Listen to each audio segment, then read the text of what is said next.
system of neural activity that creates our world, there is no difference between dreaming a perception and an action, and actually the waking perception and action.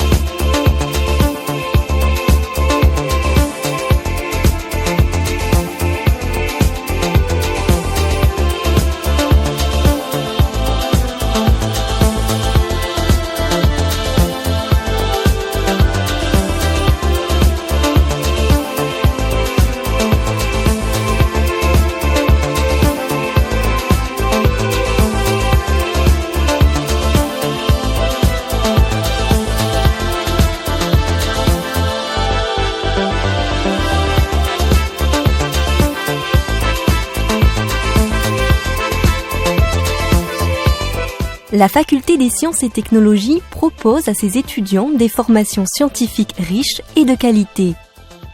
8 licences et 6 masters. Les formations débouchent sur plus de 1000 métiers. Chaque étudiant peut ainsi trouver l'orientation la plus adaptée à son projet professionnel ou à ses centres d'intérêt. J'aime bien tout ce qui se rapproche à la nature. J'aime beaucoup les paysages et je voulais savoir comment ça s'était formé. Donc je me suis intéressée aux pierres et je me suis dit que la géoscience ce serait la bonne filière. Alors j'ai choisi cette filière parce que je voue une véritable passion donc, pour la biologie. Enfin, j'ai découvert cette passion en première S et puis en terminale j'ai choisi l'option SVT et je m'intéresse plus particulièrement donc, à la science de la vie. Quel que soit son parcours, l'étudiant est toujours bien accueilli par le service de scolarité et l'équipe pédagogique de la Faculté des sciences et technologies.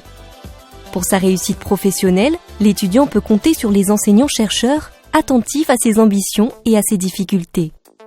J'avais souvent entendu à la fac, les profs ils sont pas là pour toi, t'es pas encadré. Mais quand je suis venue à la fac, j'ai une question, je peux le poser aux profs. Les profs ils étaient là, quand on avait une question, même si on pouvait aller chercher de nous-mêmes, les profs pouvaient quand même nous répondre, ils ont quand même du temps à nous consacrer. Pendant les TD, après les TD, même pendant les cours magistraux. Nous avons la chance dans notre faculté d'avoir des excellents professeurs qui peuvent nous diriger dans nos travaux dirigés ou au cours des CM. À son entrée en faculté, la vie d'un étudiant change. Il est maintenant adulte, indépendant et pleinement conscient de ses actes. On a plus de liberté. Du coup, c'est un peu tentant de ne pas venir en cours, etc. Il va falloir pouvoir gérer le temps de travail, le temps qu'on consacre à faire autre chose, au loisir, etc. Parce qu'on est moins suivi par les professeurs, ils ne nous demandent pas tout le temps de venir. Il faut qu'on se sollicite soi-même, en fait. Cette première année de sciences communes, ça a été vraiment un échec total. J'étais plus que perdu. Déjà que j'étais perdu à la sortie de la terminale, là je savais encore moins quoi faire. Je voulais arrêter, je voulais travailler. Et au final, j'ai continué. Ça a été très difficile parce qu'en sortant d'un bac ST2S, on n'a pas les mêmes bases que la majorité des gens qui sont là. Genre la chimie, c'est plus dur. Tout ce qui est biologie cellulaire en second semestre, physique. Tout n'est pas pareil. Ce qu'on apprend en bac technologique est très différent de ce qu'on fait en L1. J'ai dû rattraper beaucoup de lacunes, surtout en chimie, parce que c'est pas des trucs qu'on a l'habitude de faire. C'est pas des trucs qu'on a vus en bac technologique. J'ai dû beaucoup travailler par rapport aux autres, rattraper beaucoup de lacunes jusqu'à maintenant. La réussite des étudiants est au cœur des préoccupations de l'équipe pédagogique. La Faculté des sciences propose, en plus de toutes les formations, des parcours exigeants et sélectifs pour les plus motivés. Le Collège de sciences et ingénierie, par exemple, un parcours renforcé pour les étudiants issus de toutes les mentions de la licence sciences et technologies. L'objectif de ce parcours est de renforcer l'ouverture d'esprit, les compétences et les connaissances scientifiques. En plus d'apporter des bénéfices sur le dossier, on a aussi un apport de rigueur. On va chercher à apprendre des notions qui gravitent autour des thèmes abordés. Et parallèlement, on a aussi l'idée que ce diplôme nous aide sur nos études de base. C'est-à-dire que moi je suis en PSI, je vais étudier des choses qui traitent sur le PSI plus en détail. Et j'aurai tendance à justement plus facilement comprendre ce que j'étudie en MIP à travers les exercices de PSI. C'est un plus d'investissement en cours on nous demande d'être plus présents, mais c'est aussi parallèlement pas mal de travail en moins à faire chez soi. Les bilicences délivrant 2 diplômes de licence. Un parcours destiné aux étudiants solides et ambitieux, capables de suivre plus de 30 heures de cours par semaine et qui aspirent à des enseignements pluridisciplinaires. Ce cursus ouvre de larges perspectives de poursuite d'études. Pour aider tous les étudiants, des outils d'accompagnement et d'encadrement sont également mis en place. Les entretiens pédagogiques individuels avec un enseignant au cours de la L1.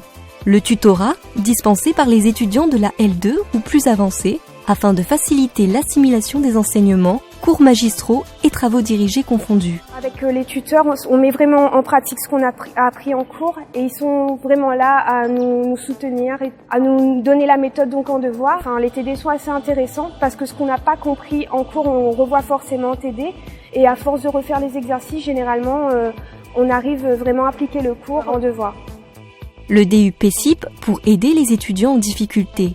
Il consiste en une remise à niveau dans les matières scientifiques générales et permet d'envisager sereinement une poursuite d'études supérieures adaptée aux capacités et aux souhaits de chacun.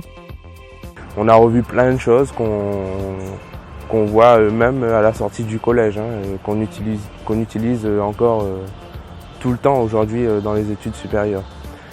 Du coup, ça m'a aidé à restructurer les bases et voilà, à me mettre un peu en confiance sur ce que je pensais ne pas comprendre. Et puis, après le DU, on va dire que ça m'a donné un peu de peps, ça m'a rendu un peu plus sûr de moi en ce qui s'agit des études scientifiques. Et je me suis relancé dans une autre première année. Et c'est à partir de là où j'ai commencé à, on va pas dire monter, mais depuis la première année que j'ai repris après le DU, on va dire que ça va un peu mieux. Et on avait des profs qui étaient derrière nous, qui nous poussaient, qui nous disaient de ne pas baisser les bras, de venir en cours, d'être à l'heure en cours. Oui, ça recadre. Avec les étudiants, les enseignants communiquent et partagent aussi documents, renseignements, soutiens par email ou via des plateformes virtuelles pédagogiques. Il y a certains profs qui privilégient de mettre des documents sur Internet à consulter, qui ne sont pas donnés en cours. Donc ce sont des recherches personnelles à faire.